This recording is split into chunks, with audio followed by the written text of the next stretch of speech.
Eu estava sentado na varanda de casa quando o celular vibrou, com aquele som metálico que sempre me dá a impressão de que algo urgente chegou. Já era noite e o vento do mar soprava forte, trazendo o cheiro de sal e lembranças de anos passados ao lado da minha esposa. Foi ali, naquela mesma varanda, que um dia ela me entregou o anel que herdara da mãe e pediu que eu o guardasse para a filha quando chegasse a hora certa. Eu nunca soube exatamente quando seria essa hora, mas tinha certeza de que deveria ser um momento de significado, um gesto de continuidade, não um objeto a ser tratado como mercadoria em algum balcão qualquer. Quando olhei para a tela do celular e vi o nome da minha filha, meu coração bateu mais rápido, mas não da forma calorosa que um pai costuma sentir. Eu já vinha percebendo o afastamento dela, as atitudes frias, o cálculo em cada palavra. Ainda assim, nada me prepararia para o que estava prestes a ler. A mensagem era curta, escrita sem floreios, sem sequer uma saudação inicial. Estamos indo embora amanhã. Já vendi sua casa de praia e o anel da mamãe. Adeus.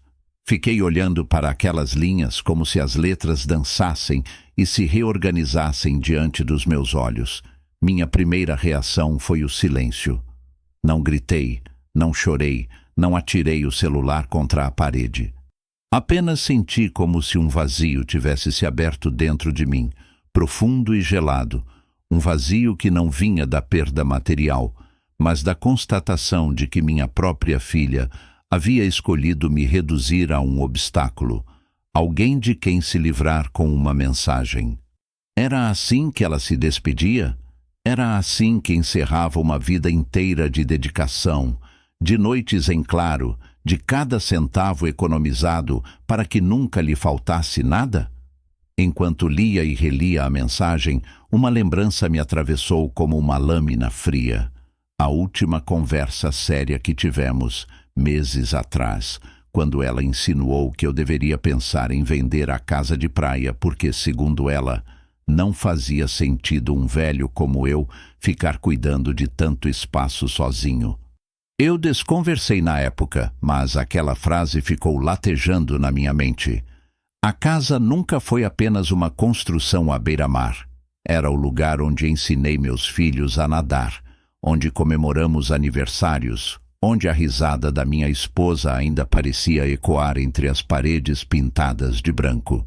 Aliás, quando ela morreu, eu prometi a mim mesmo que manteria aquele lugar como um ponto de encontro, um refúgio de memória, não como moeda de troca para as ambições de ninguém. Segurei o celular com força, como se fosse possível espremer dele alguma resposta que me fizesse entender o motivo. Mas tudo o que recebi foi o frio silêncio da noite. Meus dedos começaram a digitar quase sem que eu percebesse. Mas você esqueceu de uma coisa. Enviei e segundos depois a resposta dela surgiu, seca, impaciente. Do que você está falando? Foi nesse momento que senti algo dentro de mim se rearranjar. A dor inicial deu lugar a uma calma estranha, quase sombria. Comecei a rir. Não de alegria, mas de uma lucidez que só quem já foi ferido de forma irreversível consegue compreender. Ela pensava que tinha vencido, que tinha tirado tudo de mim com uma mensagem. Mas eu sabia de algo que ela jamais imaginava. Lembrei-me de quando fui ao cartório, anos atrás, logo após o falecimento da minha esposa, e reorganizei os documentos da casa de praia. Fiz isso em silêncio, sem contar a ninguém, movido por um pressentimento que agora parecia profético. Eu sabia que o apego de minha filha não era às memórias nem ao valor sentimental das coisas, mas ao dinheiro que poderia obter delas. Foi por isso que tomei precauções, criando uma rede de segurança que garantisse que no dia em que tentassem me arrancar o que restava, o golpe atingiria apenas a ambição deles. O que minha filha acreditava ter vendido era apenas uma ilusão, uma fachada jurídica que em breve se voltaria contra ela. Sentei-me novamente na cadeira de madeira, olhando para o horizonte onde o mar se confundia com a escuridão. A noite parecia mais densa, como se compreendesse o peso do que eu estava vivendo. Pensei no anel da minha esposa, guardado com tanto cuidado, e no que significava vê-lo tratado como um objeto qualquer. Para mim, aquele anel era a materialização de uma promessa. Manter a memória viva de quem nos deu amor verdadeiro. Para minha filha, não passava de uma oportunidade de ganho imediato. O contraste entre nossas visões me feriu mais do que qualquer perda financeira poderia causar. Eu sabia que não poderia agir de forma precipitada. Precisava deixar que ela acreditasse no próprio triunfo, que se embriagasse da sensação de vitória antes que a verdade viesse à tona. A mensagem dela não era apenas um recado, era uma confissão, uma prova, uma revelação daquilo em que ela havia se transformado. E eu não responderia com gritos nem súplicas. Não haveria pedidos emocionados nem apelos ao sangue compartilhado. O que viria depois seria meticulosamente calculado, porque naquele momento eu percebi que não se tratava apenas de recuperar uma casa ou um anel, mas de recuperar a minha própria dignidade.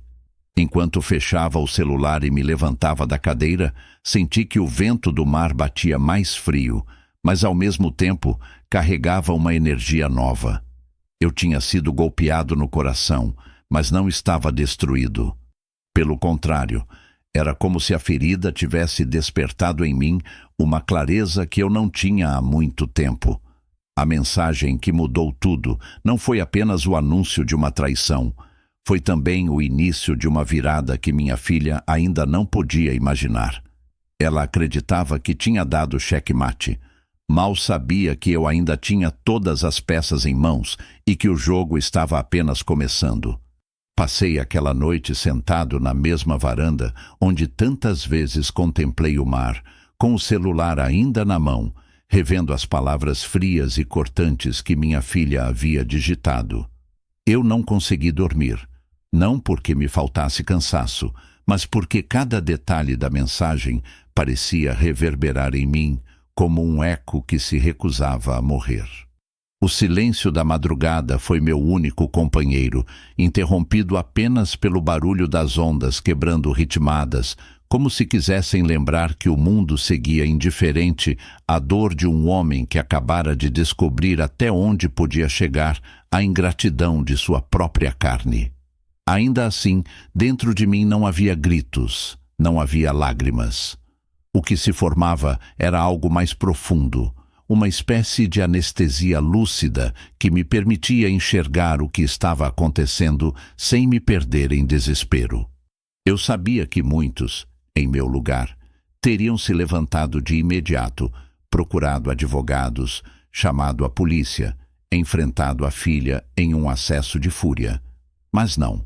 Eu apenas respirei fundo, senti o gosto salgado do vento e permaneci ali, olhando para o nada, enquanto as engrenagens de minha mente começavam a se mover lentamente. A primeira reação não foi de raiva, mas de incredulidade. Como alguém que recebeu tanto podia se transformar em alguém capaz de dar um golpe tão baixo? Eu a vi crescer, vi seus primeiros passos na areia dessa mesma praia, ouvi suas gargalhadas quando corria atrás de pipas coloridas que cortavam o céu azul. E agora ela me reduzia a um obstáculo a ser removido com uma mensagem de texto. Essa lembrança me feriu, mas em vez de me arrastar para o fundo, trouxe à tona algo que ela jamais esperava, uma serenidade perigosa, porque, ao contrário dela, eu nunca confundi silêncio com fraqueza. Sempre fui um homem que observava mais do que falava, e naquele momento isso se revelava minha maior arma. Enquanto o choque inicial se acomodava em meu peito, uma risada baixa escapou de mim. Não era um riso de humor, tampouco de sarcasmo leve. Era a risada de quem percebe que a armadilha armada contra si pode, na verdade, virar-se contra o caçador. Ela acreditava que tinha conquistado uma vitória absoluta, mas na verdade havia deixado rastros suficientes para se comprometer sozinha. A venda da casa de praia não era apenas uma transação errada, era uma confissão de fraude. E quanto ao anel de minha esposa, aquilo era ainda mais absurdo, pois ela sequer tinha acesso verdadeiro ao destino daquele objeto. Eu ri porque, ao contrário do que ela pensava, eu não estava indefeso. Foi nesse instante que entendi que o maior erro dela foi me subestimar. Minha filha acreditava que eu era apenas um velho cansado, alguém incapaz de reagir, de pensar, de agir com estratégia. Confundiu minha quietude com passividade, minha generosidade com fraqueza. Talvez ela tenha esquecido de todas as histórias que um dia contei sobre como enfrentei dificuldades na juventude, sobre como aprendi a sobreviver quando tudo parecia perdido. Talvez não tenha ouvido com atenção quando expliquei que, no mundo, os que parecem quietos, muitas vezes são os que mais profundamente enxergam. E naquele momento eu já não me via como uma vítima, mas como alguém que havia acabado de receber a chave para inverter o jogo. Lembro-me de ter me levantado e entrado na sala, onde as fotografias antigas ainda estavam espalhadas pela estante. Peguei uma moldura com a foto de minha esposa sorrindo, o mar ao fundo, e senti novamente aquele nó na garganta. Não era apenas sobre mim, era sobre ela também. O anel que minha filha afirmava ter vendido nunca lhe pertenceu. Era parte da memória de uma mulher que amou com intensidade, que construiu uma família com sacrifícios e que agora era reduzida a uma moeda de troca por alguém que deveria ser a herdeira de sua essência. Foi nesse ponto que a dor voltou, mas ao invés de me dominar, se transformou em combustível. Era como se eu tivesse uma obrigação silenciosa de defender a memória de quem já não podia mais se defender. Voltei à varanda e sentei novamente. As horas passaram. A madrugada se dissolveu em aurora, e eu continuei ali, sem dormir, com os olhos vermelhos não de choro, mas de vigília. Eu tinha decidido que não daria a ela o espetáculo de uma reação explosiva. Não haveria mensagens de súplica, não haveria chamadas telefônicas, não haveria brigas inúteis. Meu silêncio seria a primeira resposta, e minha calma a primeira arma. A cada minuto que passava, percebia mais claramente que a queda dela não dependeria de mim levantar a voz, mas apenas de deixar que as consequências naturais de suas escolhas desabassem sobre ela. E eu estaria lá, observando, para no momento certo revelar a verdade que ela jamais previu. Quando o sol finalmente nasceu, iluminando a casa e pintando de dourado as paredes que guardavam tantas histórias, eu já havia tomado minha decisão. O choque havia se transformado em lucidez, e a risada contida dentro de mim era o presságio de que o caminho dela para a ruína já estava traçado. Não havia pressa. Tudo o que eu precisava era continuar em silêncio, deixando que ela acreditasse em sua vitória. Porque, no fundo, eu sabia que sua própria ganância seria o início do seu fim. E quando esse fim chegasse, não seria eu quem teria que provar nada. Seriam os fatos, as assinaturas, os contratos e as verdades ocultas que falariam por mim. Naquele momento, ao me levantar da cadeira, olhei para o horizonte e senti algo quase irônico.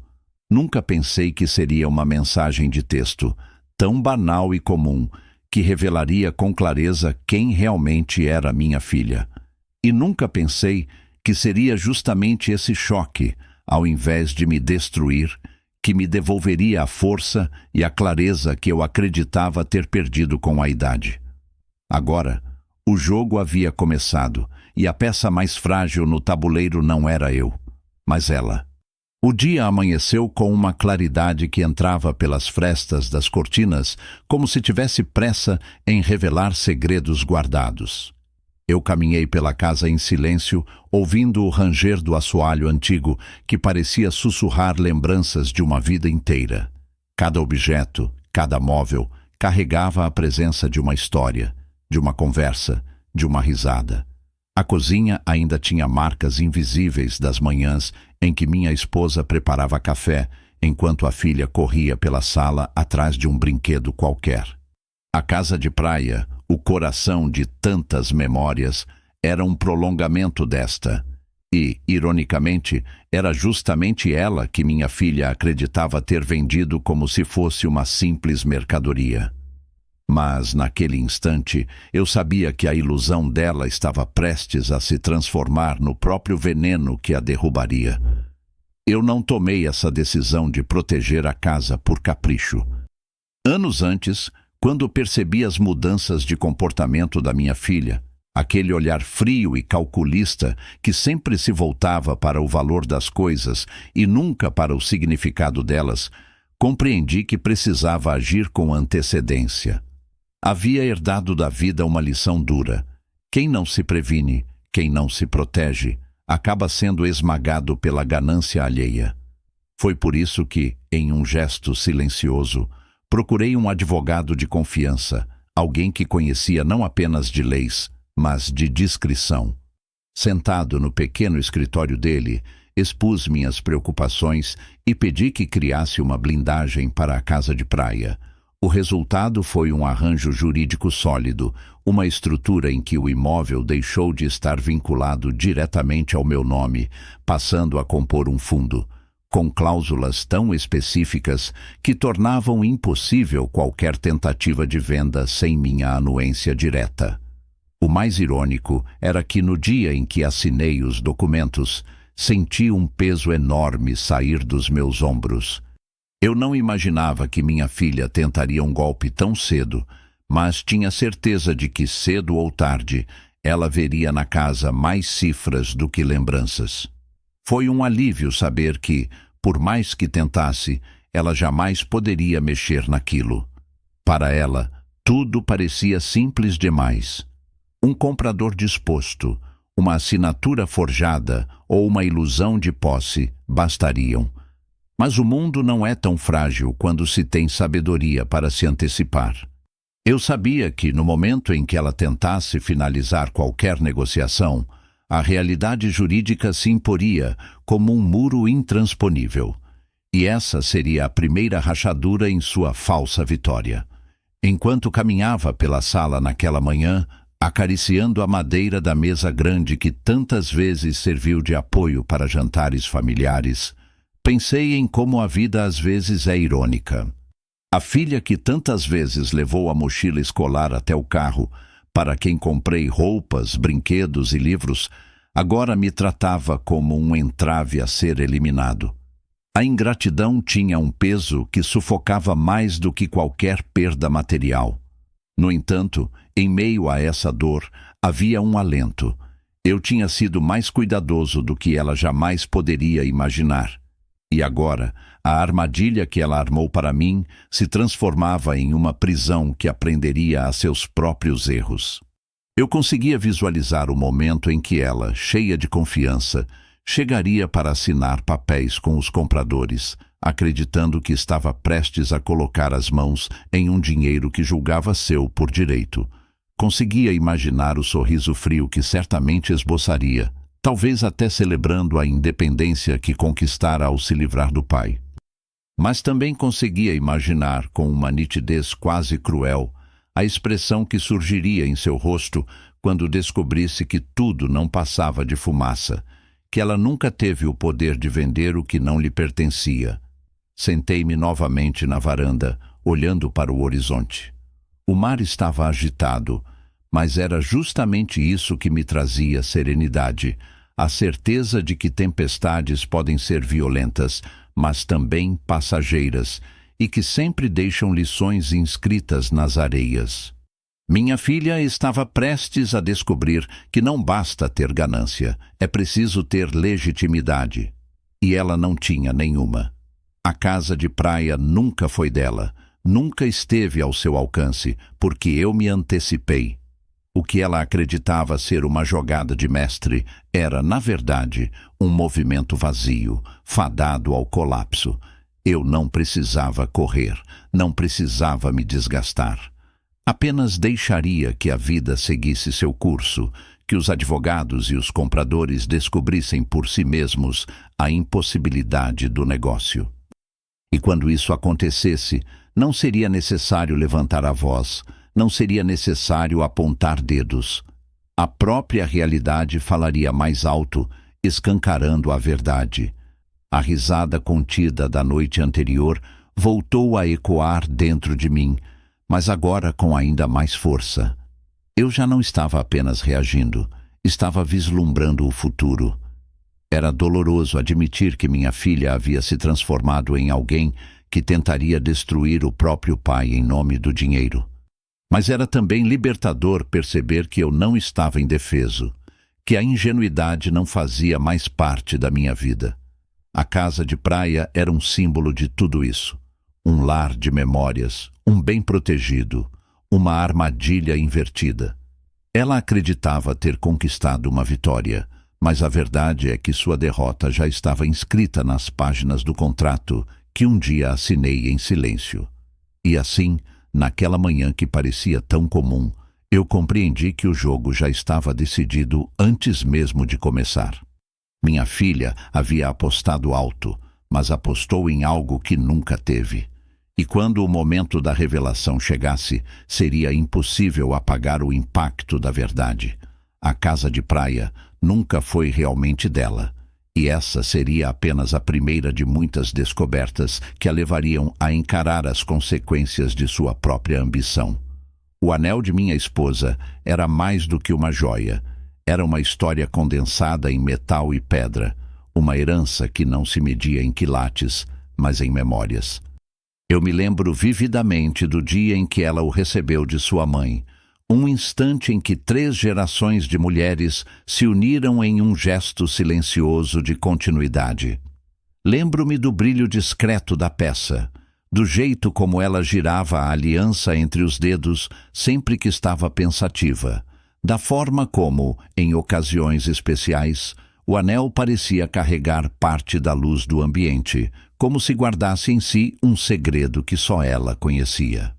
Para mim, era um símbolo da vida que construímos juntos, das promessas trocadas, dos sacrifícios partilhados e da lealdade que nos sustentou até o fim. Foi por isso que no dia em que minha esposa partiu, tomei a decisão de não tratar aquele objeto como simples herança a ser repassada, mas como um elo que precisava ser protegido até que encontrasse seu verdadeiro destino. Minha filha, ao contrário, nunca enxergou o anel com esse significado. Para ela, sempre foi apenas um bem de valor, uma joia que poderia ser transformada em dinheiro, um recurso guardado para ser usado quando a oportunidade se apresentasse. Nos últimos anos percebi no brilho dos olhos dela não a nostalgia de quem carrega lembranças, mas a frieza de quem enxerga cifras. Não era difícil prever que, cedo ou tarde, ela tentaria colocar as mãos sobre aquele objeto e reduzi-lo a números em uma transação. Foi por isso que me antecipei, assim como fiz com a casa de praia. O anel nunca mais esteve vulnerável à ganância dela, desde o momento em que o retirei da gaveta e decidi entregá-lo a alguém em quem realmente confiava. Havia em minha vida um amigo de longa data, um advogado que me acompanhou em diferentes batalhas e sempre se manteve fiel. Foi a ele que confiei a guarda do anel, registrando em documentos claros que a peça não poderia ser vendida nem transferida, apenas entregue no futuro ao meu neto, quando este completasse 18 anos. Fiz questão de formalizar tudo em cartório, anexando fotos, recibos e assinaturas, para que não restasse espaço para interpretações dúbias. Para minha filha, que acreditava conhecer todos os detalhes da herança, o anel ainda repousava em algum canto da casa, ao alcance de suas mãos. Mal sabia ela que, quando tentasse vendê-lo, descobriria que ele já não estava mais ali e que o destino dele estava selado de maneira irrevogável. Recordo-me da sensação que tive ao sair do cartório com o documento em mãos. Era como se estivesse carregando não apenas um pedaço de papel, mas um escudo invisível contra a deslealdade que eu já intuía. Ao guardá-lo, Senti uma paz estranha, quase como se minha esposa estivesse me observando de algum lugar e aprovando a escolha. Talvez fosse apenas uma ilusão nascida da saudade, mas me deu forças para seguir em frente. Eu sabia que o anel não pertencia à minha filha, não no sentido real, não no sentido emocional. Ele pertencia à memória de quem o carregou com dignidade e à promessa de que um dia seria símbolo de continuidade para alguém que ainda não havia se perdido na ambição. O que me surpreendia era a audácia dela em escrever que já havia vendido o anel, como se bastasse anunciar para que se tornasse verdade. Era um gesto que revelava não apenas ganância, mas também arrogância. Ela não se deu ao trabalho de verificar, de confirmar, de tocar com as próprias mãos aquilo que dizia ter convertido em dinheiro. Limitou-se a escrever uma frase fria, convicta de que seu domínio sobre mim era tão absoluto que nem valia a pena conferir. Essa certeza cega seria sua ruína, e eu sabia disso desde o momento em que li aquelas palavras. Enquanto observava a manhã avançar e os primeiros vizinhos passarem pela rua, percebi que a dor que me atingira na noite anterior começava a se transformar em algo mais sólido. A traição da filha não era apenas um golpe emocional, era uma prova de que eu havia tomado as decisões certas no passado. Se eu tivesse deixado a casa e o anel expostos, se tivesse acreditado que a gratidão e o amor de sangue seriam suficientes para conter a ganância, estaria agora sem nada, derrotado e humilhado. Mas não. Eu ainda tinha as peças mais importantes em mãos, e melhor do que isso, tinha a clareza de que cada passo dela a levaria mais fundo em sua própria armadilha. O anel, longe do alcance dela, não era apenas uma peça protegida. Era um lembrete de que nem tudo pode ser comprado ou manipulado. Eu ria por dentro ao imaginar o momento em que tentaria apresentar a joia a algum comprador, apenas para perceber que não a tinha, que sequer podia provar que ela lhe pertencia. E quando fosse confrontada, não haveria desculpas que a salvassem. A vergonha seria inevitável, e sua queda se tornaria pública. Naquele instante, compreendi que minha risada contida tinha se transformado em convicção. A casa e o anel, os dois pilares de suas tentativas de golpe, estavam fora de seu alcance desde o início. Tudo o que ela tinha em mãos eram mentiras, promessas vazias e a confiança cega em sua própria esperteza. Mas a vida tem o hábito de cobrar caro aqueles que confundem astúcia com inteligência.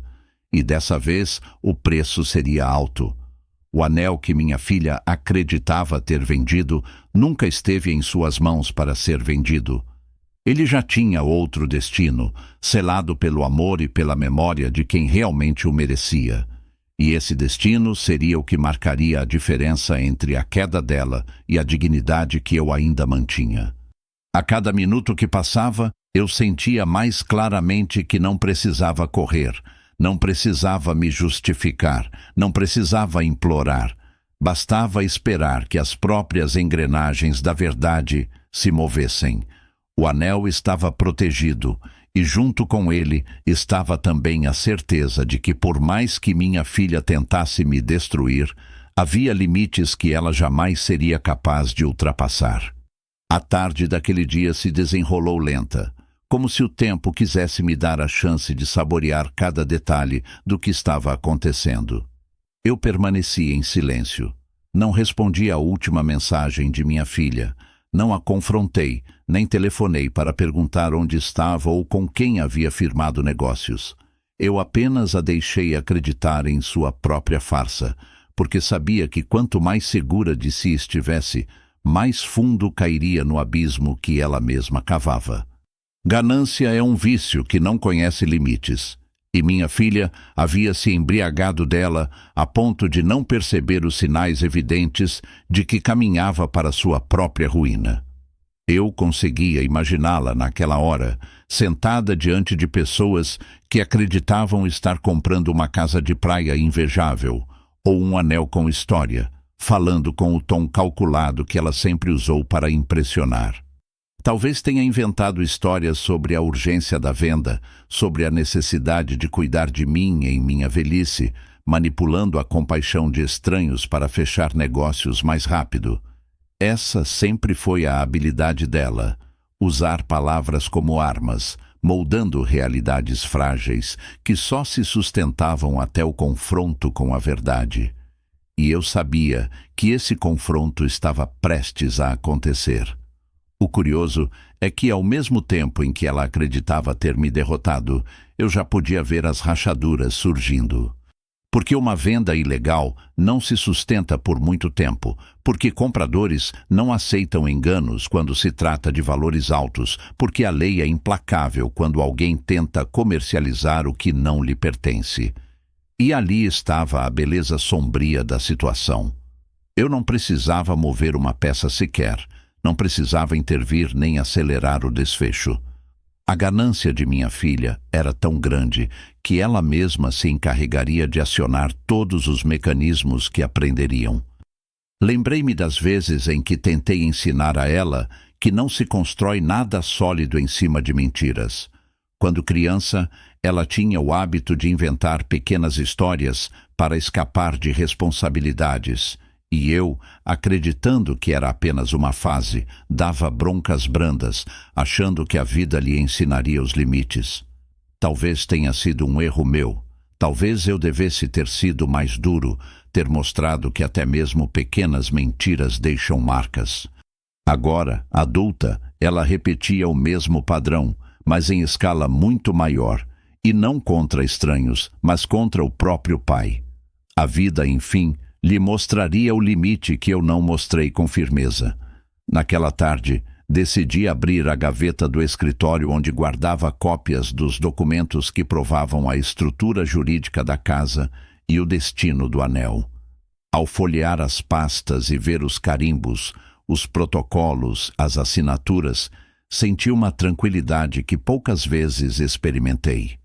Era como olhar para um escudo invisível, uma rede de proteção que eu mesmo construíra com paciência e que agora se tornava minha fortaleza. Minha filha, ao contrário, não tinha nada além de promessas vazias a oferecer. O que ela chamava de venda era apenas um engano temporário que, inevitavelmente, se voltaria contra ela. O telefone tocou algumas vezes ao longo da tarde, mas não atendi.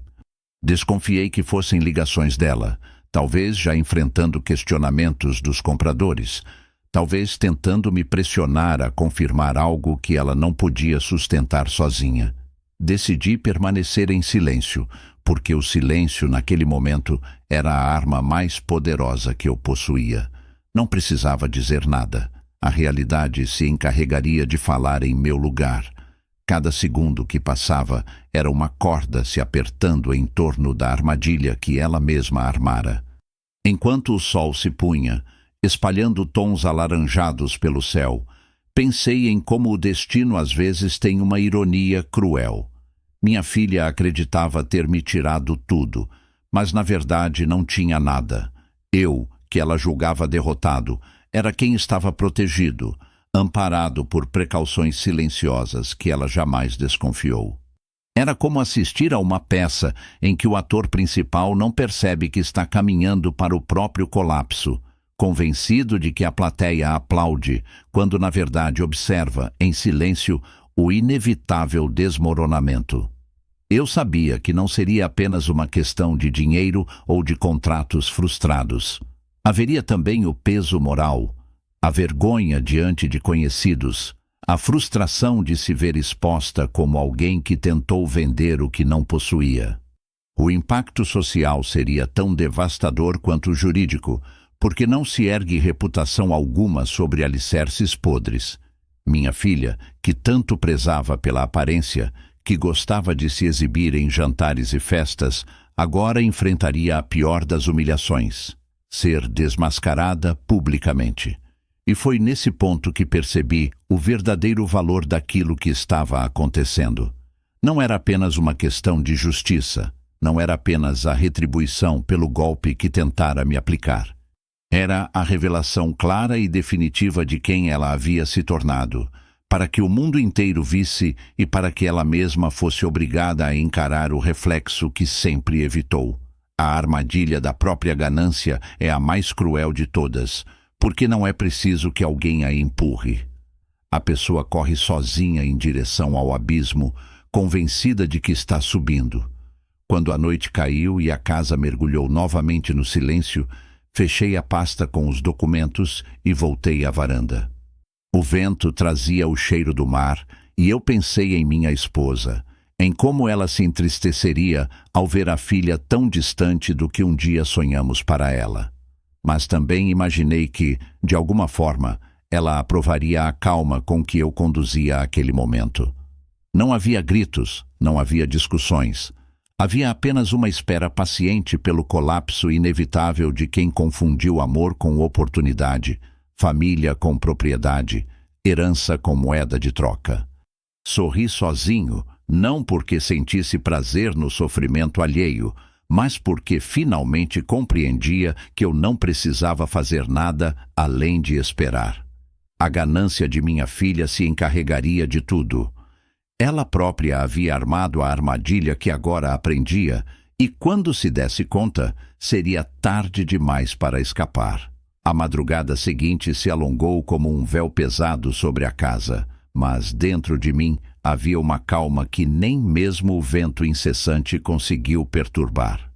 Eu sabia que minha filha esperava de mim uma reação imediata, talvez uma ligação desesperada, uma tentativa de confrontá-la em meio aos seus arranjos apressados. Mas, ao invés disso, oferecia a ela o que mais a desconcertaria: silêncio. Um silêncio que não era vazio, mas repleto de intenções, de estratégias, de paciência meticulosa. Eu havia aprendido, ao longo da vida, que quem fala demais revela fraquezas, enquanto quem aguarda em silêncio vê o inimigo se perder em suas próprias palavras. E foi exatamente isso que decidi fazer. Na manhã que se seguiu, ouvi novamente o telefone vibrar com insistência, cada toque como um lembrete de que ela estava inquieta. Não atendi. O que poderia dizer? Que a casa não era dela para vender? Que o anel nunca esteve ao alcance de suas mãos? Não. Ainda não era o momento de mostrar as cartas. Deixei que minha ausência se tornasse presença. Cada chamada ignorada era um recado silencioso, cada mensagem não respondida era um muro invisível que a cercava. E eu sabia que esse silêncio a corroía, porque para alguém tão habituada a manipular, o mais doloroso é quando não encontra do outro lado alguém disposto a ser manipulado.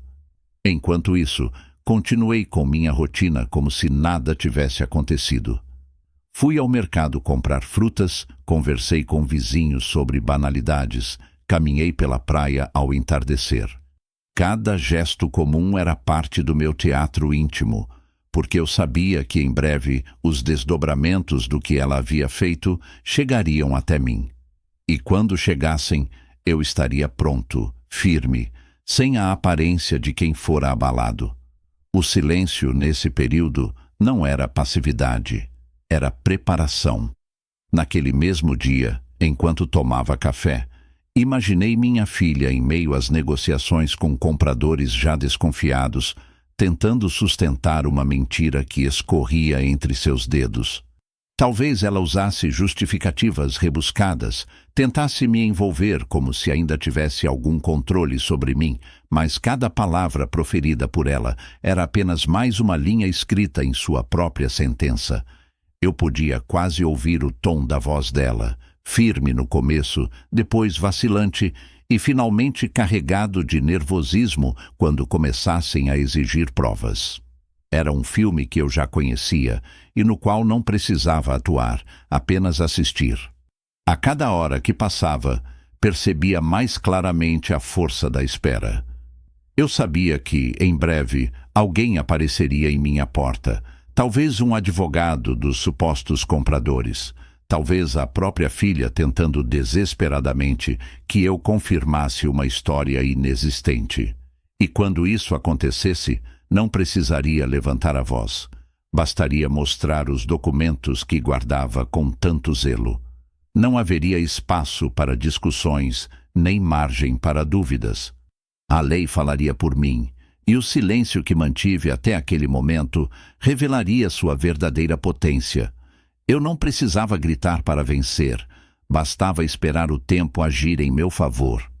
Lembro-me de ter sentado novamente na varanda ao cair da noite, com uma xícara de café quente entre as mãos, sentindo o vento bater contra meu rosto.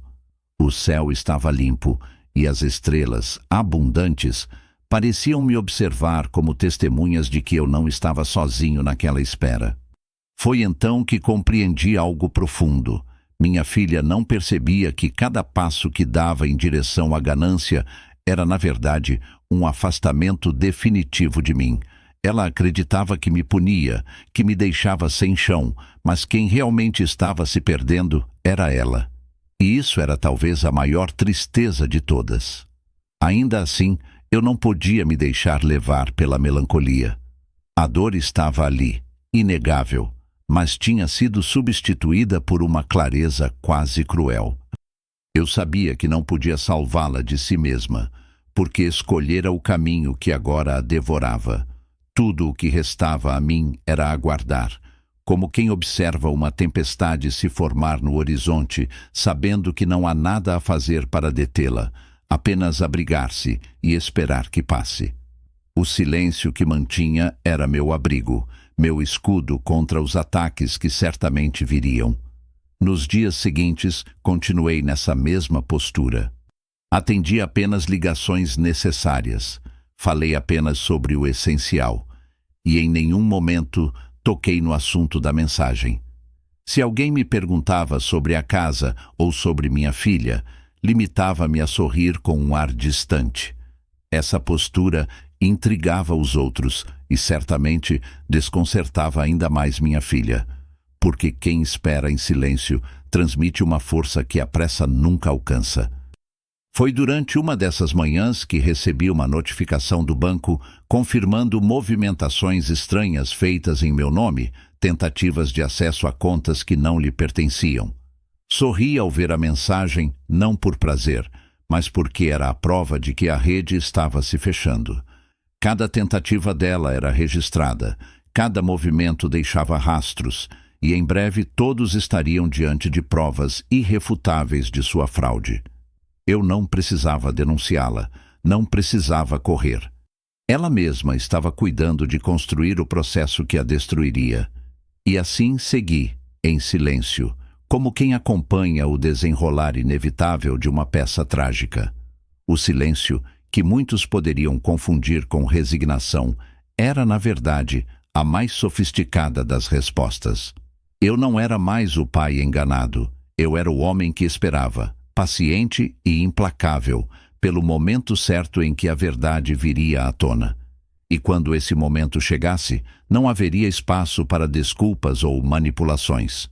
Apenas o choque da realidade, frio e devastador, mostrando a todos que a armadilha não foi montada por mim, mas pela própria ganância de minha filha.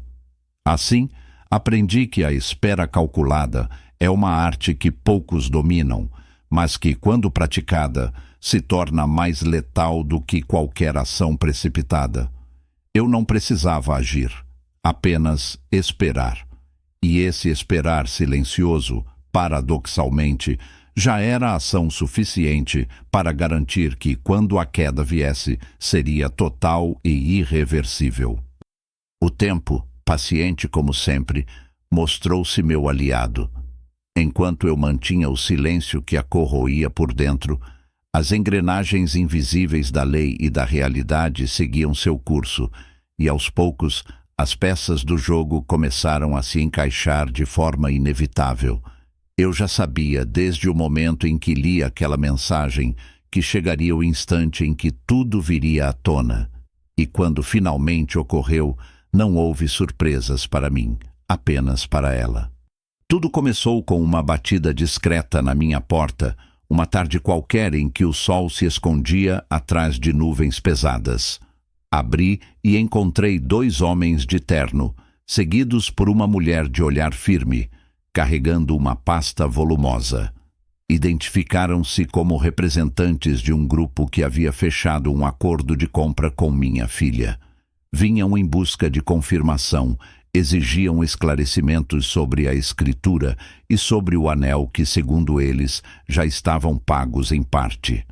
Sorri com calma, convidei-os a entrar, ofereci cadeiras na sala e me sentei diante deles com a serenidade de quem já tinha tudo preparado.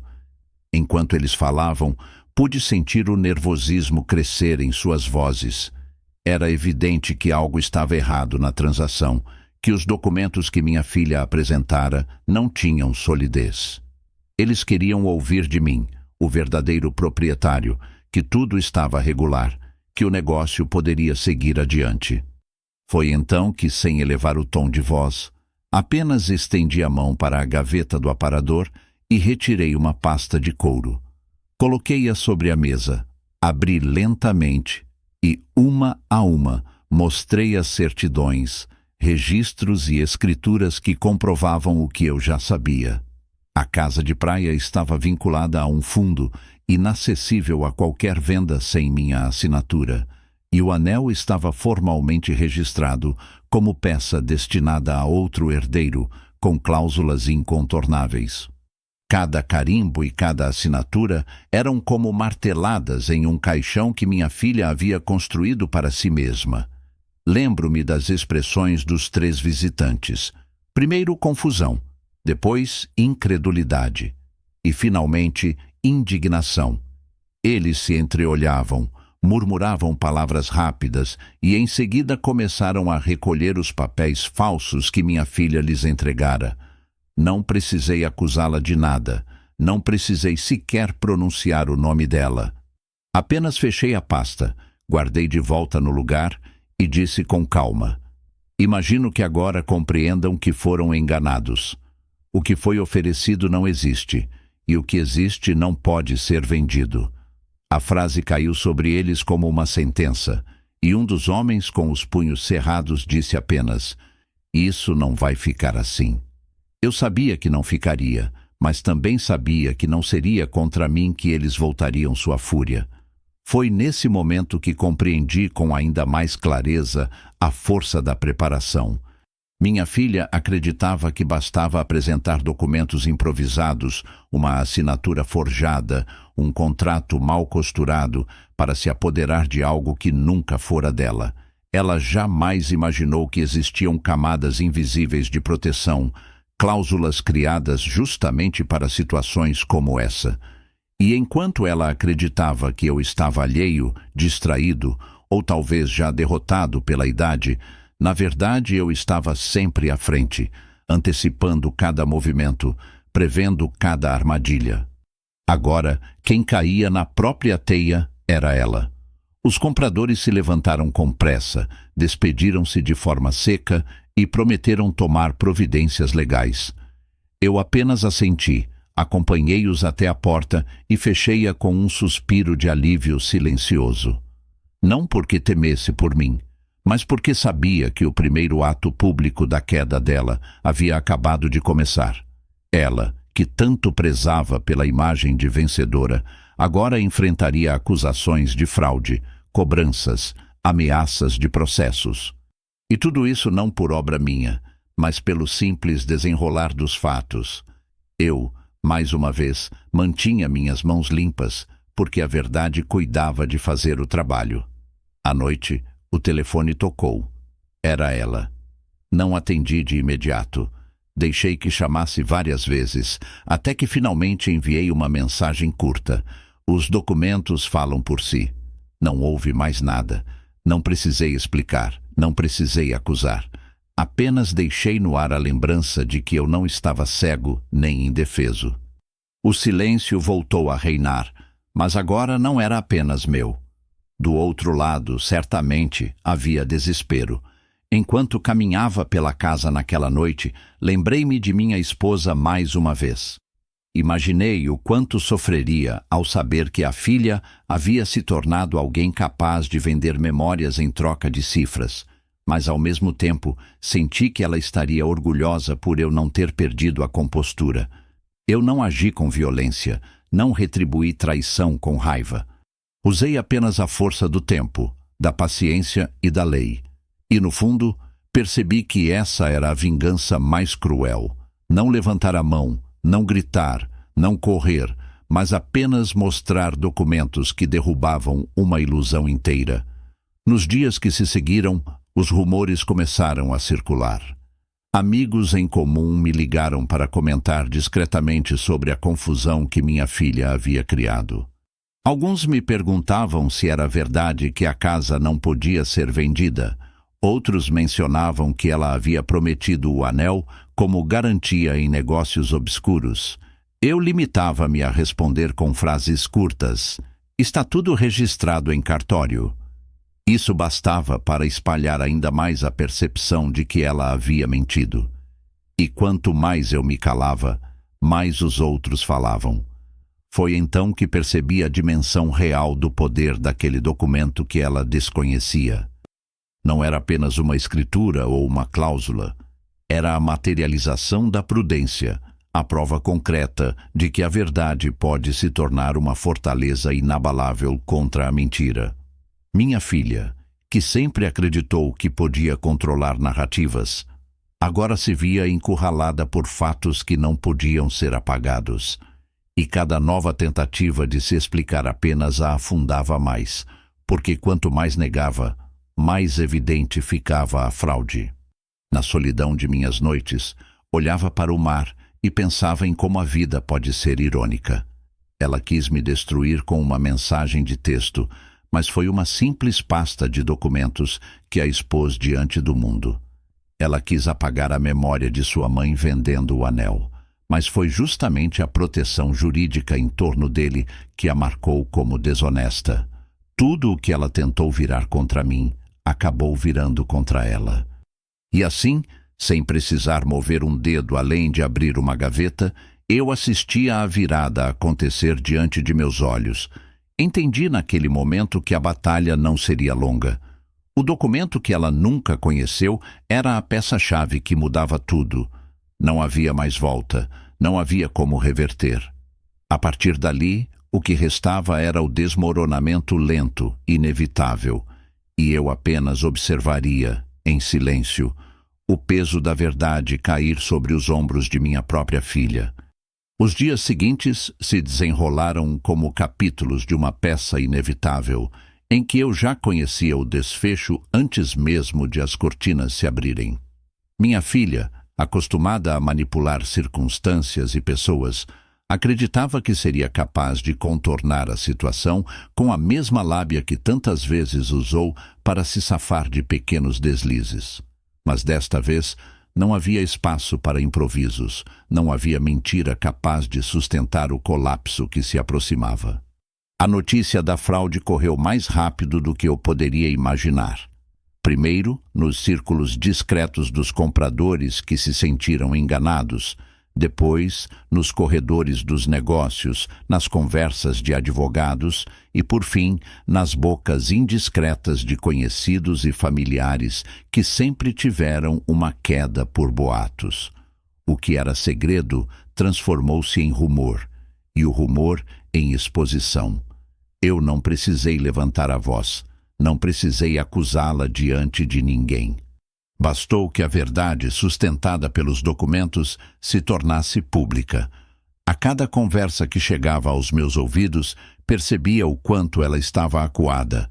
Diziam que fora vista em um café discutindo aos berros com um dos supostos compradores, que tentou devolver valores que sequer tinha, que chorava diante de pessoas que não se deixavam comover. Diziam também que familiares próximos começaram a questioná-la, pedindo explicações que ela já não podia dar. A imagem que ela havia construído, de filha bem-sucedida e capaz de cuidar dos próprios interesses, se desmanchava diante de todos como um castelo de areia levado pela maré. Em uma tarde, ao ir ao mercado, encontrei uma antiga amiga da família que, sem disfarçar a curiosidade, me perguntou se era verdade o que estavam comentando. Respondi apenas: Os documentos falam por si. Nada mais foi necessário. Ela arregalou os olhos, respirou fundo e balançou a cabeça em silêncio. Eu sabia que, a partir daquele instante, a rede de fofocas trataria de espalhar ainda mais a queda de minha filha e que não havia como ela deter o processo. O mais cruel era que, para alguém como ela, a perda da reputação era uma punição quase maior do que qualquer consequência financeira ou legal. Lembro-me de uma noite em particular em que permaneci sentado na varanda, ouvindo o som distante de risadas vindas das casas vizinhas. Enquanto isso, sabia que minha filha enfrentava, em algum lugar, um interrogatório social muito mais doloroso do que qualquer julgamento oficial. Amigos a evitavam, conhecidos a confrontavam, e ela mesma, que sempre cultivou uma imagem impecável, se via obrigada a encarar olhares de desconfiança por todos os lados. Eu não precisei mover uma peça além do silêncio. A exposição pública nasceu do próprio peso das provas e da insistência dela em sustentar o insustentável. Quando finalmente nos vimos, não foi em um encontro planejado. Ela apareceu em minha porta, abatida, com os olhos vermelhos, o corpo curvado pelo peso da vergonha. Tentou iniciar uma conversa, mas as palavras saíam truncadas, misto de justificativas e acusações. Disse que eu havia preparado tudo contra ela, que eu a deixei sozinha diante de pessoas enfurecidas, que eu poderia tê-la defendido. Eu apenas a encarei em silêncio, e quando finalmente falei, foi com a mesma calma com que havia conduzido tudo até então. Não precisei preparar nada contra você. Foram suas próprias escolhas que trouxeram isso. A frase a atingiu como uma sentença definitiva.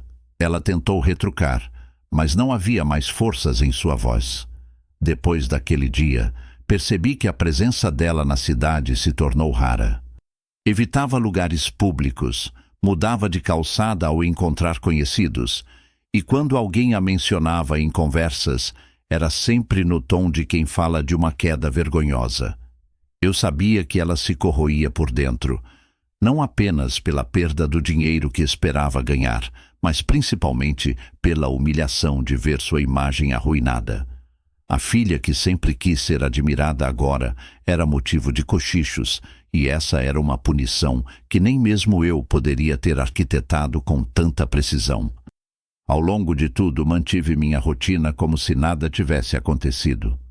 Caminhava pela praia, cumprimentava vizinhos, cuidava da casa. E cada gesto comum era, de certa forma, um lembrete de que eu continuava de pé, firme, enquanto ela desmoronava. A queda pública de minha filha não era apenas um espetáculo para os outros, era também uma lição silenciosa que eu mesmo precisava aprender, que nem sempre a justiça vem por meio de tribunais ou confrontos diretos, mas muitas vezes pelo simples desmoronamento das mentiras diante da luz. Com o tempo, os boatos começaram a diminuir, mas não porque haviam esquecido. Pelo contrário, haviam se transformado em verdades consolidadas, em histórias que se repetiam com a certeza de quem fala de fatos já estabelecidos.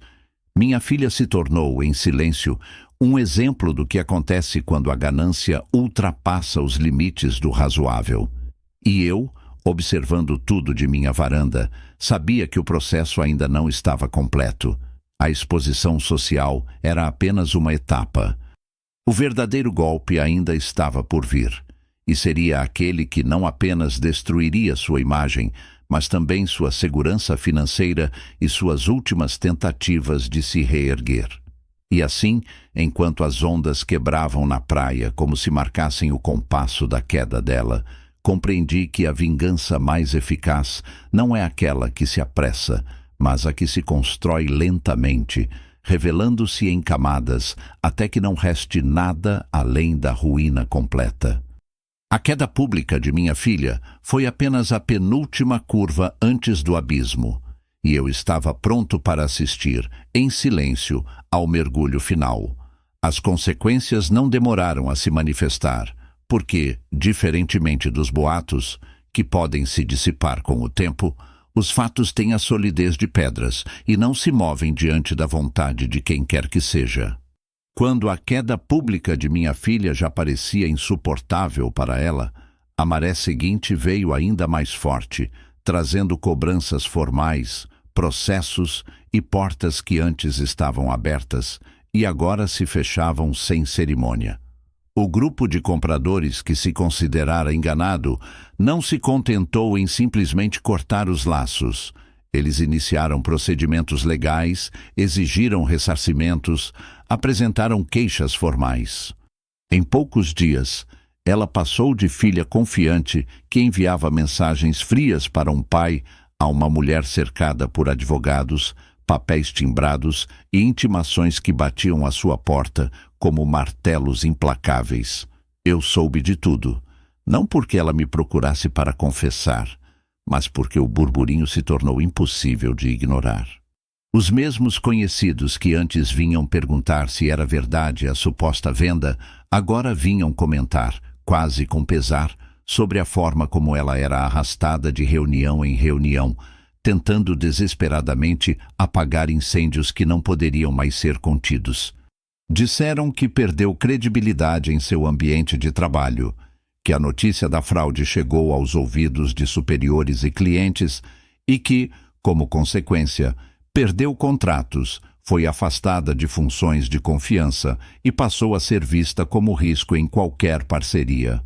A mancha que ela própria havia pintado em sua reputação agora se alastrava como tinta derramada sobre pano branco, impossível de ser removida. Houve também as consequências financeiras, e estas talvez tenham doído ainda mais do que a humilhação pública. Ela havia gasto dinheiro antecipado, havia feito promessas que não poderia cumprir, havia movimentado valores que não lhe pertenciam, tudo baseado em uma venda inexistente. Quando os compradores exigiram o que era deles, ela não tinha como devolver. Tentou recorrer a empréstimos, pediu favores a pessoas que antes a admiravam, mas encontrou portas fechadas e olhares duros. Porque quando a confiança se rompe, não há recurso que a reconstrua de imediato, e minha filha, que sempre gostou de ostentar, agora sentia o peso de não ter nada além das próprias dívidas. O mais duro para ela, no entanto, não foi apenas o colapso social ou o financeiro. Foi a distância inevitável que começou a se abrir em seu círculo mais íntimo. Parentes que antes a defendiam passaram a evitá-la. Amigos de fachada desapareceram como fumaça, e até mesmo aqueles que ainda lhe ofereciam consolo o faziam com reservas, como quem estende a mão a alguém que já não inspira confiança. Essa solidão social, eu sabia, era a parte mais dolorosa do processo, porque minha filha sempre precisou da validação alheia para se sentir poderosa. Agora, em vez de aplausos, recebia silêncios constrangedores e olhares atravessados. Eu a vi algumas vezes à distância, caminhando pela rua de cabeça baixa, com roupas simples, o corpo curvado não apenas pelo peso físico, mas pelo fardo da vergonha. Nesses momentos, meu coração de pai ainda se contorcia, porque por mais que ela tivesse tentado me destruir, ainda era minha filha. No entanto, a razão me lembrava de que cada passo que ela dava rumo à ruína era consequência direta de suas próprias escolhas. Eu não a empurrei, não armei ciladas, não lhe desejei mal. Apenas protegi o que era meu e deixei que a vida cobrasse o preço da deslealdade. Foi nesse período que recebi uma carta formal de um escritório de advocacia que representava os compradores. Eles pediam minha colaboração como testemunha, exigiam acesso aos documentos originais para confirmar a impossibilidade da venda. Respondi de maneira simples, anexando cópias autenticadas e assinando declarações. E foi nesse gesto que senti, talvez pela primeira vez, o peso definitivo da justiça. Porque agora não era mais apenas uma disputa entre pai e filha. mas uma questão legal incontornável. Um processo oficial que manchava seu nome de forma irremediável. As consequências se estenderam ainda mais longe do que eu poderia imaginar. A notícia chegou a círculos maiores, foi comentada em redes sociais, ganhou espaço em colunas discretas de jornais locais. Minha filha, que tanto se orgulhava da imagem pública, agora era mencionada como exemplo de fraude, e cada linha escrita sobre ela era como uma pedra a mais em sua queda. Vi pessoas comentando que não entendiam como alguém podia ser capaz de enganar o próprio pai. E essas palavras, vindas de desconhecidos, tinham mais força do que qualquer reprimenda minha poderia ter. E assim, compreendi que o ciclo estava se completando. O que começou com uma mensagem de texto se transformou em avalanche de consequências reais, palpáveis, que não poderiam ser ignoradas ou apagadas.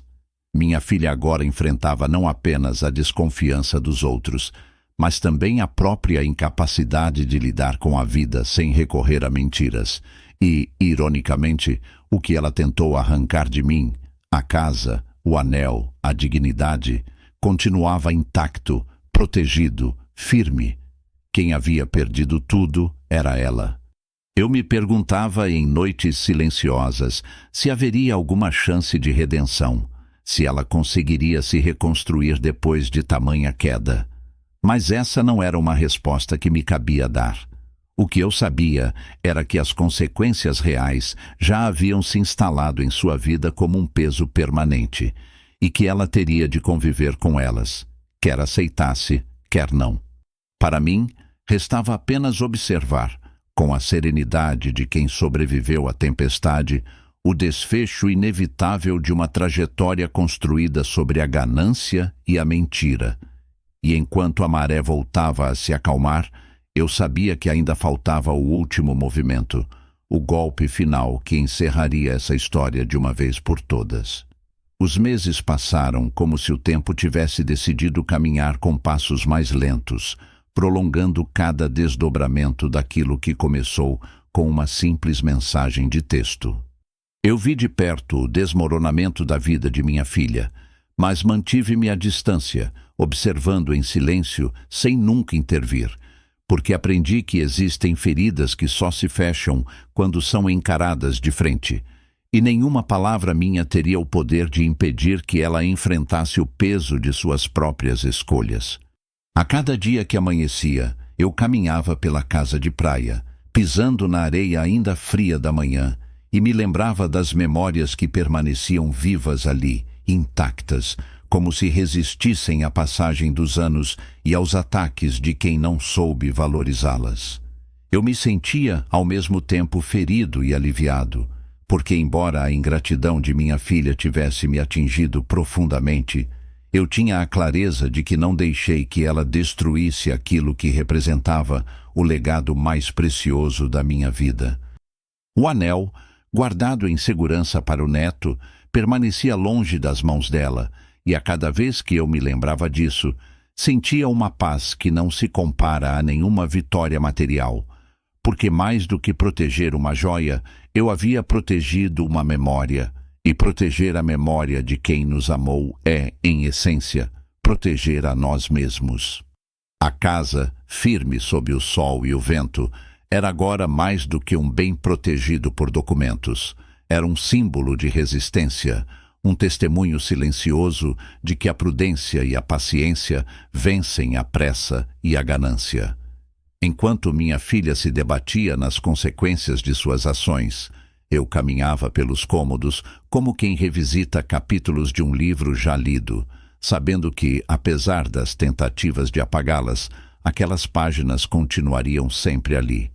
Foi durante uma dessas caminhadas pela varanda que me peguei refletindo sobre o significado da palavra herança.